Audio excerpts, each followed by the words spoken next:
10:15 ಗಂಟೆಗೆ ನನಗೆ ಆದೇಶ ಬಂದಿದೆ. ದಾವಣಗೆರೆ ಮತ್ತು ಬಾಗಲಕೋಟೆ ಸೀಟನ್ನು ಹೈಕಮಾಂಡ್ ಬಾಗಲಕೋಟೆಗೆ ಉಮೇಶ್ ಮೇಟಿ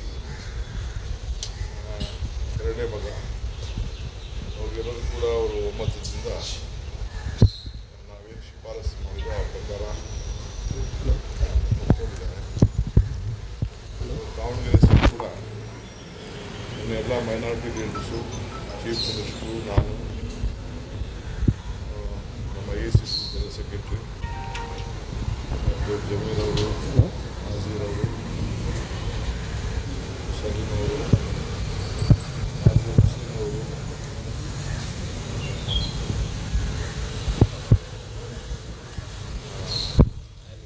ಅನೀಸ್ ಅವರು, ಜಬ್ಬಾರ್ ಅವರು ಎಲ್ಲರೂ ಕೂಡ ಮಾತಾಡಿ ಒಮ್ಮತದ ತೀರ್ಮಾನಕ್ಕೆ ಪಕ್ಷದ ಸಂಪ್ರದಾಯದಂತೆ ಮುಂದೆ ಕೂಡ ಕುಟುಂಬದವ್ರಿಗೆ ನಾವು ಮಧ್ಯ ಕಾಲದಲ್ಲಿ ಆದಾಗ ನಾವು ಅವಕಾಶವನ್ನು ಮಾಡಿದ್ದೀವಿ. ಆ ಪ್ರಕಾರ ನಾವು ತೀರ್ಮಾನವನ್ನು ಪಾಲಿಸ್ಕೊಂಡಿದ್ದೀವಿ. ಎಲ್ಲರೂ ಕೂಡ ಒಪ್ಕೊಂಡಿದ್ದಾರೆ. ಒಮ್ಮತ ಚುನಾವಣೆ ಮಾಡಿ 2 ಸೀಟನ್ನು ಕೂಡ ಗೆಲ್ಸ್ಕೊಂಡು ಬರ್ತೀವಿ ಅಂತೇಳಿ ಒಪ್ಕೊಂಡಿದ್ದಾರೆ. ಸೊ ಈಗಾಗಲೇ ನಾನು ಮಲ್ಲಿಕಾರ್ಜುನ್ ಅವರಿಗೆ ಅವರ ಮೊದಲ ಫಾರ್ಮನ್ನು ಅವ್ರ ಕೈಲಿ ಕಳಿಸ್ಕೊಡ್ತೇನೆ. ಸೊ ನಾಳೆ ನಾನು ಮತ್ತು ಮುಖ್ಯಮಂತ್ರಿಗಳು ಕೆಲವು ನಾಯಕರು ನಾವೆಲ್ಲ ಹೋಗ್ತಾ ಇದ್ದೀವಿ. ದಾವಣಗೆರೆ ಮತ್ತು ಬಾಗಲಕೋಟೆ ಹೋಗಿ ನಾಮಪತ್ರವನ್ನು ಸಲ್ಲಿಸುವಂಥ ಕಾರ್ಯಕ್ರಮದಲ್ಲಿ ನಾವು ಭಾಗವಹಿಸ್ತೀವಿ. ಸೊ ಬುಧವಾರ ಅವರು CM ಅವರು ಆ ಬಜೆಟ್ಗೆ ರಿಪ್ಲೈ ಮಾಡಬೇಕು ಅಂತೇಳಿ ಅವರು ನಾಡಿದ್ದು ನಮ್ಮ ಬಿಸ್ನೆಸ್ ಸರ್ಟಿಫಿಕೇಟ್ ಚರ್ಚೆ ಮಾಡಿ ಬುಧವಾರ ಸಾಯಂಕಾಲ ನಮ್ಮ ಶಾಸಕರ ಪಕ್ಷದ ಸಭೆಯಲ್ಲಿ ಮುಖ್ಯಮಂತ್ರಿಗಳು ಭೇಟಿ ಮಾಡಿದ್ದಾರೆ. ನಮ್ಮ ACC ಜನರಲ್ ಸೆಕ್ರೆಟರಿ ಕೂಡ ದೆಹಲಿಯಿಂದ ಶಾಸಕಾಂಗ ಪಕ್ಷದ ಸಭೆಗೆ ಅವರು ಕೂಡ ಭಾಗವಹಿಸಲಿದ್ದಾರೆ. ಸೊ ಈ ಚುನಾವಣೆ ಏನು ವಿಚಾರದಲ್ಲಿ, ಟಿಕೆಟ್ ವಿಚಾರದಲ್ಲಿ ನಾವು ವಿಭಿನ್ನವಾಗಿ ಕೆಲವು ಚರ್ಚೆಗಳನ್ನ ಮಾಧ್ಯಮದಲ್ಲಿ ಹೇಳ್ತಾ ಇದ್ವಿ. ಅದಕ್ಕೆಲ್ಲ ಕೆರೆಯನ್ನು ನಾವು ಮೈನಾರಿಟಿ ಲೀಡರ್ಸ್ ಎಲ್ಲ ಸಮಾಧಾನ ಅವರು ಕೇಳತ್ರ ತಪ್ಪಿಲ್ಲ. ಅವರು ಜನಸಂಖ್ಯೆ ಆಧಾರದ ಮೇಲೆ ಕೇಳ್ತಾರೆ. ಅವ್ರದ್ದು ಯಾವ ಥರದ ತಪ್ಪಿಲ್ಲ. ಚಿಕ್ಕದಾಗೆ ಮಲ್ಲಿಕಾರ್ಜುನ ಅವ್ರು ಹೇಳಿದರು, ಯಾಕಂದರೆ ಇವತ್ತು ನಾನು ವಿಡ್ರಾ ಮಾಡ್ತೀನಿ, ನಾನು ದಿನಾಂಕಕ್ಕೋಸ್ಕರ ನಮ್ಮ ಫ್ಯಾಮಿಲಿ ಮೆಂಬರ್ಸು ಮುಹೂರ್ತ ಚೆನ್ನಾಗಿದೆ ಅಂತೇಳಿ ಅವ್ರಿಗೆ ನಂಬಿಕೆ ಇದೆ. ನಾವೇನು ನಂಬ್ತೀವಿ ಅವ್ರಿಗೂ ನಂಬಿಕೆ ಇದೆ. ಸೊ ಅದಕ್ಕೆ ಅವರು ಮಾಡಿದ್ದಾರೆ. ನಾನು ಇವತ್ತು ವಿಡ್ರಾ ಮಾಡಿದ್ದೀನಿ ಅವರು ಕೂಡ ಅದೇ ಮಾತನ್ನು ಅವರು ಕೂಡ ಹೇಳಿದ್ರು.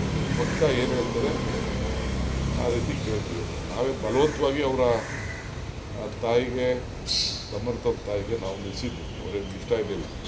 ನಾನೇ ಖುದ್ದಾಗಿ ಹೆಣ್ಮಗಳ ಹತ್ರ ಮಾತಾಡಿ, MLAಗಳ ಹತ್ರ ಮಾತಾಡಿ, ಈತನಿಗೂ ಇಷ್ಟ ಇರಲಿಲ್ಲ. ನಾವೇ ಒಪ್ಪಿಸಿದ್ದೆ. ಇವಾಗ ನಾವು ದುಡ್ಡಿಗೆ ಪಾರ್ಲಿಮೆಂಟ್ ಆಸೆ ಪಕ್ಷಕ್ಕೆ ಒಬ್ಬ ಆಸ್ತಿಯಾಗಿ ಸಂಖ್ಯಾತ ಮುಖಂಡರ ಕಂಡೀಷನ್ ಹೇಳ್ತಾರೆ. ಪಕ್ಷ ಏನು ಹೇಳ್ತದೆ ಅದಕ್ಕೆ ನಾವೆಲ್ಲ ಇವರು ಒಪ್ಕೊಳ್ತಾರೆ. ಇವರು ಬದ್ಧರಾಗಿದ್ದಾರೆ, ನಾನು ಬದ್ಧರಾಗಿದ್ದೀನಿ. ನನಗೂ ಕನಕಪುರದಲ್ಲಿ ನಿಲ್ಬೇಡ ಅಂದ್ರೆ ನಾನು ನಿಲ್ಲಲ್ಲ, ಇವರು ನಿಲ್ಲಲ್ಲ ಅಂದ್ರೆ ನಿಲ್ಲೋದಿಲ್ಲ. ನಾಯಕರು ಕೇಳಿದ್ರು ಸರ್, ಟಿಕೆಟ್ ಕೇಳುವಂತ ಕಾರಣಕ್ಕಾಗಿ ಅಲ್ಲಿ ಸ್ಥಳೀಯವಾಗಿ ಒಂದು ಅಲ್ಪಸಂಖ್ಯಾತ ಸಮುದಾಯದಲ್ಲಿ ಗೊಂದಲ ಇತ್ತು ಸರ್. ಈಗ ಆ ಗೊಂದಲನ ಸರಿಪಡಿಸುವಂತ ಎಲ್ಲ ಆಸೆ ಪಡೋದು ಚುನಾವಣೆ ಮುಂಚಿತವಾಗಿ. ಈಗ ಮೇಟಿಯವ್ರ ಮಕ್ಕಳಲ್ಲೇ ನಾನು ಮಲ್ಲಿಕಾರ್ಜುನ್ ಕೊಡಬೇಕು ಅಂತ ನನ್ನ ಆಸೆ ಇತ್ತು. ಕೆಲವರು ರೂರಲಲ್ಲಿ ಮಗಳು ಕೇಳಿದ್ದು, ಅವ್ರ ಹೆಣ್ಮಗಳು ಸಭೆ ಪ್ರೆಸಿಡೆಂಟ್ ಇದ್ದು, ಇನ್ನೊಂದು ಹೆಣ್ಮಗಳು ಕೇಳಿದ್ದು, 4 ಜನರು ಕೇಳಿದ್ರು. ಒಂದು ಕುಟುಂಬದಲ್ಲೇ ಆ ರೀತಿ ಆಸೆ ಇರುವಾಗ ಬೇರೆಯವರು ಕೂಡ ಅಪ್ಲೈ ಮಾಡ್ತಾರೆ. ನಮ್ಮಲ್ಲೂ ಕೂಡ ಬೇರೆ ಬೇರೆ ಹೆಸರುಗಳು ಕೂಡ ಬಂದಿತ್ತು ಬಾಗಲಕೋಟೆಗೆ. ಸರ್, ಈಗ ಬಂಡಾಯವಾಗಿ ನಾಮಪತ್ರ ಸಲ್ಲಿಕೆ ವಾಪಸ್ ಯಾರು ದಾವಣಗೆರೆಯಲ್ಲಿ ಬಿಜೆಪಿ JDS ಅವರು ಕೆಲವು ಅಲ್ಪಸಂಖ್ಯಾತರು ಅಲ್ಲಿ ದಾವಣಗೆರೆಯಲ್ಲಿ ಕಂಟೆಸ್ಟ್ ಮಾಡೋದು ಇವೆಲ್ಲ ಪ್ರಯತ್ನ ನಡೀತಾ ಇದೆ. ಎಲ್ಲ ರಾಜಕಾರಣ ಅಂತಂದಮೇಲೆ ನಮ್ಮಲ್ಲೇ ಡಿಫ್ರೆನ್ಸ್ ಕ್ರಿಯೇಟ್ ಮಾಡೋಕ್ಕೆ ಅವರು ಮಾಡ್ತಾರೆ, ನಾವು ಮಾಡ್ತೀವಿ. ಅವರಲ್ಲಿ ಒಮ್ಮತ ಇದೆಯಾ? ಇದರಲ್ಲಿ ಗಲಾಟೆ ಆದದಕ್ಕೆ ಮೂರನೇವ್ರಿಗೆ ಅಂತ ಅಂದ್ಬಿಟ್ಟು ಅವ್ರು ಟಿಕೆಟ್ ಕೊಟ್ಟಿದ್ದಾರೆ. ನಾನು ಅದನ್ನು ಯಾಕೆ ಅದನ್ನು ಚರ್ಚೆ ಮಾಡೋಕ್ಕೆ ಹೋಗಿ? ಸರ್ ಈಗ ಮೈನಾರಿಟೀಸ್ಗೆ ಏನು ಭರವಸೆ ಕೊಟ್ಟಿದ್ದೀರಾ ಸರ್? ಅವ್ರ ಪಾರ್ಟಿ ಡಿಸಿಷನ್ ಅದು, ಇದು ನಮ್ಮ ಪಾರ್ಟಿ ಡಿಸಿಷನ್. BJP ಕ್ಯಾಂಡಿಡೇಟು ನಿಮ್ಮ ಕ್ಯಾಂಡಿಡೇಟ್ಗೆ ಸಮರ್ಥರು ಅಂತ ಅನಿಸಿದೆ ಸರ್ ನಿಮಗೆ? ಈಗ ಅದ್ರ ಬಗ್ಗೆ ಚರ್ಚೆ ಮಾಡೋಕೆ, ಅವ್ರ ಪಾರ್ಟಿ ಬಗ್ಗೆ ಚರ್ಚೆ ಮಾಡೋಕ್ಕೆ ಹೋಗಲ್ಲ ನಾವು. ಅದು ಯಾರನ್ನಾರು ಕ್ಯಾಂಡಿಡೇಟ್ ಕೊಟ್ಟಿಲ್ಲ. ನಮ್ಮ ಪಾರ್ಟಿ ನಮ್ಮದು ಅವ್ರದ್ದು. ದಾವಣಗೆರೆ ಮಾಡಿರೋಂಥ ಅಭಿವೃದ್ಧಿ, ದಾವಣಗೆರೆಯಲ್ಲಿ ಶಿವಶಂಕರಪ್ಪನವರು ಮಾಡಿದಂಥ ಸೇವೆ, ಅದು ಬೆಂಗಳೂರು ನಗರ ಯಾವ ರೀತಿ ಇದೆ ಅದಕ್ಕೆ ಚೆನ್ನಾಗಿ ದಾವಣಗೆರೆ ಇದೆ.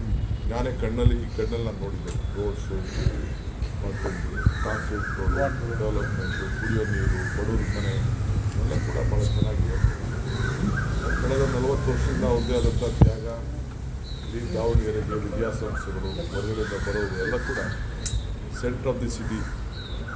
ಕಾಂಗ್ರೆಸ್ ಪಕ್ಷಕ್ಕೆ ಆ ಕುಟುಂಬ ಒಂದು ದೊಡ್ಡ ಮೊದಲಿದ್ದ ಕೂಡ ಶಿಸ್ತನ್ನು ಕಾಪಾಡ್ಕೊಂಡು ಬಂದಿದೆ. ಅದನ್ನೆಲ್ಲ ಗಮನ ಇಟ್ಕೊಂಡು ಎಲ್ಲ ನಮ್ಮ ಲೀಡರ್ಸ್ ಎಲ್ಲ ಹೋಗ್ತಾರೆ. ಸರ್ ಆಮೇಲೆ ಮುಸ್ಲಿಮರು ಹೇಳ್ತಾರೆ ಒಂದೇ ಮಾತು ಸರ್, ಶಾಮನೂರವರ ನಂತರ ಅಲ್ಲಿ ಮುಸ್ಲಿಂ ಸಮುದಾಯಕ್ಕೆ ಟಿಕೆಟ್ ಕೊಡಬೇಕು, ಅವ್ರ ಕ್ಯಾಂಡಿಡೇಟ್ ಆಗಬೇಕು ಅನ್ನೋದು ಮಾತು ಕೊಟ್ಟಿದ್ರಂತೆ.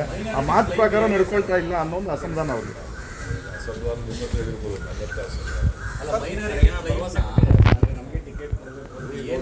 ಅದು ಮುಖ್ಯ ಹೇಳ್ತಾ ಇರೋದಕ್ಕೆ ನಾವು 3 ಬಾರಿ ಜಬ್ಬರ್ಗೆ MSc ಮಾಡಿದ್ವಿ.